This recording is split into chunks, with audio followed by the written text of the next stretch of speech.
हाल ही में भारत में वक्फ कानून में महत्वपूर्ण बदलाव हुए हैं, जिन पर सुप्रीम कोर्ट ने आंशिक रोक लगा दी है।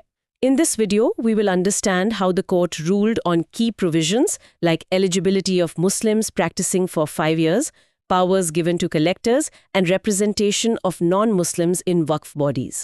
साथ ही जानेंगे कि किन बदलावों को संवैधानिक अधिकारों का उल्लंघन माना गया और किन पहलुओं को बरकरार रखा गया। नमस्कार दोस्तों, आप सुन रहे हैं यूपीएससी सिविल 360, जहां आप बिना स्क्रीन देखे सिर्फ सुनकर रह सकते हैं 24/7 अपडेटेड, बिल्कुल यूपीएससी इनसाइट्स के साथ। आज हम वक्फ संशोधन अधिनियम 2025 पर एक गहरी नज़र डालेंगे। इसके जो की प्रोविजंस हैं उन्हें समझेंगे और ये भी जानेंगे कि सुप्रीम कोर्ट ने इसके कुछ हिस्सों पर अंतरिम रोक मतलब एक इंटरिम स्टे क्यों लगाया है। हमारे पास सोर्सेज हैं जैसे स्टडी आईक्यू का एनालिसिस है, सुप्रीम कोर्ट ऑब्जर्वर के केस डिटेल्स हैं और पीआरएस इंडिया का बिल विश्लेषण भी है। तो हमारा मकसद है इस कह सकते हैं काफ़ी जटिल मुद्दे को खासकर यूपीएससी एस्पिरेंट्स और आम नागरिकों के लिए बिल्कुल सरल भाषा में समझाना और भारत पर इसका क्या असर होगा इसका विश्लेषण करना। बिल्कुल, चलिए शुरू करते हैं। सबसे पहले ये समझना जरूरी है कि वक्फ आखिर है क्या। देखिए, इस्लामिक लॉ के तहत वक्फ का मतलब होता है किसी प्रॉपर्टी का परमानेंट डेडिकेशन, मतलब स्थायी रूप से उसे अल्लाह के नाम पर समर्पित कर देना किसी धार्मिक या चैरिटेबल काम के लिए। एक बार कोई प्रॉपर्टी वक्फ बन गई तो वो इनएलिएनेबल हो जाती है, मतलब उसे बेचा नहीं जा सकता, गिफ्ट नहीं दे सकते या विरासत में भी ट्रांसफर नहीं कर सकते हैं। और इसकी जो इनकम होती है उसका इस्तेमाल होता है मस्जिदों, मदरसों, कब्रिस्तानों के रख रखाव के लिए या फिर गरीबों की मदद वगैरह में। अच्छा, और भारत में इसका कोई लीगल फ्रेमवर्क भी है ना, मतलब काफी समय से। जी हाँ, द वक्फ एक्ट 1995 एक बहुत अहम कानून है। इसमें 2013 में यूपीए सरकार के टाइम पर संशोधन भी हुए थे और इसी कानून के तहत स्टेट वक्फ बोर्ड्स बनाए गए हैं जो इन प्रॉपर्टीज के मैनेजमेंट और एडमिनिस्ट्रेशन का काम देखते हैं। और ये वक्फ बनता कैसे है? क्या कोई खास तरीका है? अब मुख्य रूप से 3 तरीके माने जाते हैं। पहला तो है डिक्लेरेशन, यानी सीधी घोषणा करके, ये बोलकर भी हो सकती है, लिखकर भी। दूसरा है वक्फ बाय यूजर। इसमें क्या होता है कि अगर कोई संपत्ति लंबे समय से धार्मिक या चैरिटेबल कामों के लिए इस्तेमाल हो रही है तो उसे वक्फ मान लिया जाता है। और तीसरा है वक्फ अलल औलाद। इसमें संपत्ति पहले परिवार के फायदे के लिए होती है और उनके बाद वो वक्फ बन जाती है। अच्छा, इसमें 2 टर्म और आते हैं। जो वक्फ बनाता है उसे वाकिफ कहते हैं और जो उसका मैनेजमेंट देखता है वो मुतवल्ली कहलाता है। समझ गई। और भारत में ये वक्फ संपत्तियां हैं कितनी, मतलब स्केल क्या है इसका? स्केल काफी बड़ा है। सितंबर 2024 तक के अगर आंकड़े देखें तो देश में करीब 8.7 लाख रजिस्टर्ड इमूवेबल वक्फ प्रॉपर्टी थी। 8.7 लाख, ये तो बहुत ज्यादा है। हाँ, कहा तो यही जाता है कि दुनिया में सबसे ज्यादा है। सचार कमेटी ने 2006 में एक अनुमान लगाया था कि इनकी मार्केट वैल्यू करीब 1.2 लाख करोड़ हो सकती है। बाप रे! और ये किस तरह की प्रॉपर्टीज होती हैं ज्यादातर? पीआरएस इंडिया का डेटा बताता है कि इनमें सबसे ज्यादा कब्रिस्तान है, करीब 17%, फिर एग्रीकल्चरल लैंड है लगभग 16%, मस्जिदें 14% और दुकानें करीब 13%। और राज्यों की बात करें तो सबसे ज्यादा यूपी में है, करीब 27%, फिर वेस्ट बंगाल और पंजाब में, दोनों में लगभग 9%। लेकिन इतनी सारी प्रॉपर्टीज हैं तो चैलेंजेस भी होंगे इनके मैनेजमेंट में? बिल्कुल, चुनौतियां बहुत गंभीर हैं। पीआरएस और स्टडी आईक्यू के सोर्सेज यही बताते हैं कि लगभग 7% रजिस्टर्ड प्रॉपर्टीज पर तो एनक्रोचमेंट है, मतलब अवैध कब्जा। 2% लिटिगेशन में फंसी हैं, यानी मुकदमे चल रहे हैं। और सबसे चिंता की बात, करीब 50% प्रॉपर्टीज का स्टेटस ही अननोन है, पता ही नहीं क्या हाल है। 50%? ये तो बहुत बड़ा नंबर है। हाँ, और रेवेन्यू पोटेंशियल का सही इस्तेमाल नहीं हो पा रहा। रख रखाव भी खराब है और सर्वे प्रोसेस में ट्रांसपेरेंसी और एफिशिएंसी की कमी, ये तो लंबे समय से महसूस की जा रही थी। तो इन्हीं सब समस्याओं को एड्रेस करने के दावे के साथ सरकार ये 2025 का संशोधन अधिनियम लेकर आई थी। राइट। तो ये जो द वक्फ अमेंडमेंट एक्ट 2025 है, ये संसद में पास हुआ। लोकसभा में करीब 12 घंटे बहस चली, राज्यसभा में 14 घंटे और 4 अप्रैल 2025 को पास हो गया। प्रेसिडेंट की सहमति भी अगले ही दिन 5 अप्रैल 2025 को मिल गई। सरकार का तर्क तो यही था कि इससे वक्फ एडमिनिस्ट्रेशन मॉडर्नाइज होगा, स्ट्रीमलाइन होगा, ट्रांसपेरेंसी आएगी और एनक्रोचमेंट रुकेगा, है ना? जी हाँ, यूनियन सरकार ने इसे वक्फ संपत्तियों के एडमिनिस्ट्रेशन और मैनेजमेंट की एफिशिएंसी सुधारने वाला एक कॉम्प्रिहेंसिव रिफॉर्म बताया था, लेकिन इसका विरोध भी जबरदस्त हुआ। हाँ, मैंने पढ़ा था कई मुस्लिम ऑर्गेनाइजेशंस और विपक्षी दलों ने इसे चैलेंज किया। बिल्कुल, मुख्य आरोप यही थे कि ये कानून रिलीजियस फ्रीडम यानी आर्टिकल 2526, इक्वालिटी यानी आर्टिकल 14 और प्रॉपर्टी राइट्स आर्टिकल 300A, इन फंडामेंटल राइट्स का उल्लंघन करता है। क्रिटिक्स का कहना था कि ये मुस्लिम कम्युनिटी की जो रिलीजियस ऑटोनॉमी है उसको कमजोर करने की कोशिश है और एक तरह से उन्हें सेकंड क्लास सिटीजन बनाने का प्रयास है। और इसी वजह से मामला सुप्रीम कोर्ट पहुंच गया। करीब 65 पिटिशंस दायर हुई, है ना? हाँ, 65 से ज्यादा, और इसमें कई बड़े नाम शामिल थे। असदुद्दीन ओवैसी, अमानतुल्लाह खान, कांग्रेस के नेता इमरान मसूद, उदित राज, आरजेडी के मनोज कुमार झा, टीएमसी की महुआ मोहित्रा, फिर आईयूएमएल, सीपीआई, सीपीआईएम जैसी पार्टियां भी थीं, और जमीयत उलमा हिंद, अंजुमन इस्लाम जैसे बड़े धार्मिक संगठन भी। और दूसरी तरफ कुछ राज्य सरकारें भी थीं जो एक्ट के समर्थन में कोर्ट गईं। हाँ, हरियाणा, महाराष्ट्र, मध्य प्रदेश, राजस्थान, छत्तीसगढ़, असम, इन राज्यों ने एक्ट की संवैधानिकता का समर्थन करते हुए कोर्ट का दरवाजा खटखटाया। तो मामला काफी, कह सकते हैं, बटा हुआ था। बिल्कुल। तो इसी कॉन्टेक्स्ट में सुप्रीम कोर्ट का इंटरिम ऑर्डर आया। किसने दिया था ये ऑर्डर? ये सीजेआई बीआर गवाई और जस्टिस एजी मसीह की बेंच का इंटरिम ऑर्डर था। और देखिए, ये समझना बहुत जरूरी है कि सुप्रीम कोर्ट ने पूरे कानून पर रोक नहीं लगाई है।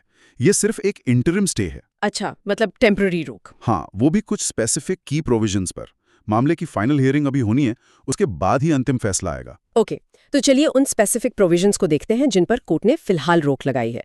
पहला कौन सा था? वो 5 ईयर प्रैक्टिसिंग मुस्लिम वाली शर्त। जी हाँ, सेक्शन 3R संशोधन में ये कहा गया था कि सिर्फ वही व्यक्ति वक्फ बना सकता है जिसने कम से कम 5 साल से इस्लाम प्रैक्टिस किया हो, और वो उस प्रॉपर्टी का मालिक भी होना चाहिए। तो इस पर एससी ने क्या कहा, मतलब क्यों रोक लगाई? इस पर एससी का जो प्राइमरी कंसर्न था वो ये था कि भाई, प्रैक्टिसिंग मुस्लिम को आप डिफाइन कैसे करेंगे? इसे डिटर्मिन करने का कोई ऑब्जेक्टिव क्राइटेरिया या कोई एग्जिस्टिंग रूल तो है नहीं। इससे आर्बिट्रेरीनेस यानी मनमानेपन की गुंजाइश बनती है। कोर्ट ने कहा कि ये उन लोगों को एक्सक्लूड कर सकता है जो शायद नियमित रूप से प्रैक्टिस ना करते हों। हाँ, मतलब प्रैक्टिस करने का क्या मतलब है? नमाज पढ़ना या सिर्फ मानना काफी है? ये सब तो क्लियर नहीं था। एग्जैक्टली। तो कोर्ट ने कहा कि जब तक स्टेट गवर्नमेंट्स इस पर स्पष्ट नियम नहीं बना लेती तब तक इस प्रोविजन पर रोक रहेगी। ये सीधे सीधे आर्टिकल 14 जो इक्वालिटी की बात करता है उसके टेस्ट से जुड़ा सवाल है। ये वाकई एक अहम पॉइंट है। अच्छा, अब आते हैं दूसरे प्रमुख प्रावधान पर जिस पर रोक लगी, कलेक्टर की शक्तियां। ये थोड़ा पेचीदा लगता है। हाँ, ये सेपरेशन ऑफ पावर्स से जुड़ा मामला है। संशोधन ने कलेक्टर या किसी डेजिग्नेटेड ऑफिसर को ये अधिकार दे दिया था कि वो वक्फ संपत्ति से जुड़े कुछ विवादों पर फैसला कर सके। जैसे कि किस तरह के विवाद? जैसे ये तय करना कि कोई जमीन वक्फ की है या सरकारी है, या रेवेन्यू रिकॉर्ड्स को ठीक करना, एनक्रोचमेंट की जांच करना। इस पर सुप्रीम कोर्ट ने कहा कि ये सेपरेशन ऑफ पावर्स के सिद्धांत का उल्लंघन है। अच्छा, क्यों? कोर्ट का व्यू था कि प्रॉपर्टी राइट्स का निर्धारण, मतलब ये तय करना कि संपत्ति किसकी है, प्राइवेट या गवर्नमेंट, ये एक जुडिशियल फंक्शन है। ये काम कोर्ट्स या ट्राइब्यूनल्स का है, किसी एग्जीक्यूटिव ऑफिसर जैसे कलेक्टर का नहीं। हाँ, ये तो सही बात है। ये तो न्यायपालिका का काम है। बिल्कुल। और ये ड्यू प्रोसेस यानी कानून की उचित प्रक्रिया के भी खिलाफ है, क्योंकि संपत्ति के अधिकार जैसे महत्वपूर्ण मामलों का फैसला तो जुडिशियल स्क्रूटनी के तहत होना चाहिए। समझ गई। और तीसरा बड़ा पॉइंट जिस पे कोर्ट ने दखल दिया वो था वक्फ निकायों में नॉन मुस्लिम रिप्रेजेंटेशन वाला। जी, संशोधन ने सेंट्रल वक्फ काउंसिल और स्टेट वक्फ बोर्ड्स में नॉन मुस्लिम मेंबर्स को शामिल करने की इजाजत दी थी। सरकार का तर्क था कि इससे इंक्लूसिविटी बढ़ेगी, प्रोफेशनल एक्सपर्टीज आएगी। लेकिन याचिकाकर्ताओं ने इसे आर्टिकल 26 का उल्लंघन बताया था, जो माइनॉरिटी ऑटोनॉमी की बात करता है। हाँ, उनका यही कहना था कि आर्टिकल 26 धार्मिक अल्पसंख्यकों को अपने धार्मिक मामलों का प्रबंधन करने की स्वायत्तता देता है। तो इस पर एससी ने एक तरह का बैलेंसिंग एक्ट किया है। कोर्ट ने नॉन मुस्लिम सदस्यों को शामिल करने पर पूरी तरह रोक नहीं लगाई, लेकिन उनकी संख्या पर लिमिटेशंस लगा दी। क्या लिमिटेशंस? सेंट्रल काउंसिल में मैक्सिमम 4 और स्टेट बोर्ड्स में मैक्सिमम 3 नॉन मुस्लिम सदस्य हो सकते हैं। इसका मकसद ये सुनिश्चित करना है कि इन बॉडीज में नॉन मुस्लिम्स का बहुमत ना हो जाए और मुस्लिम्स रिप्रेजेंटेशन ही प्रमुख रहे। अच्छा। कोर्ट ने यह भी ऑब्जर्व किया कि जहां तक मुमकिन हो, वक्फ बोर्ड का जो सीईओ है या जो एक्स ऑफिशियो मेंबर है वो मुस्लिम ही होना चाहिए, ताकि धार्मिक सेंसिटिविटीज का ध्यान रखा जा सके। तो अगर हम एससी के इस इंटरिम ऑर्डर के लीगल बेसिस को समराइज करें तो मुख्य कारण क्या रहे, मतलब किन आधारों पर रोक लगाई? देखिए, 4 मुख्य बातें उभर के आती हैं। पहला, आर्बिट्रेरीनेस, वो 5 ईयर प्रैक्टिसिंग मुस्लिम वाले नियम में स्पष्टता की कमी और मनमानेपन का खतरा, ये आर्टिकल 14 का उल्लंघन हो सकता है। दूसरा, सेपरेशन ऑफ पावर्स, कलेक्टर को जुडिशियल पावर्स देना जो कार्यपालिका और न्यायपालिका के बीच संतुलन के खिलाफ है।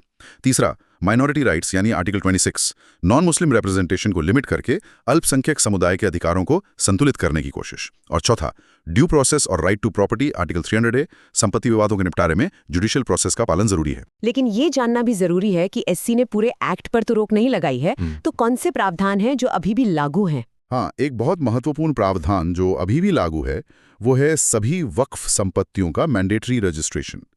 सरकार का तर्क है कि इससे ट्रांसपेरेंसी बढ़ेगी, मैनेजमेंट बेहतर होगा।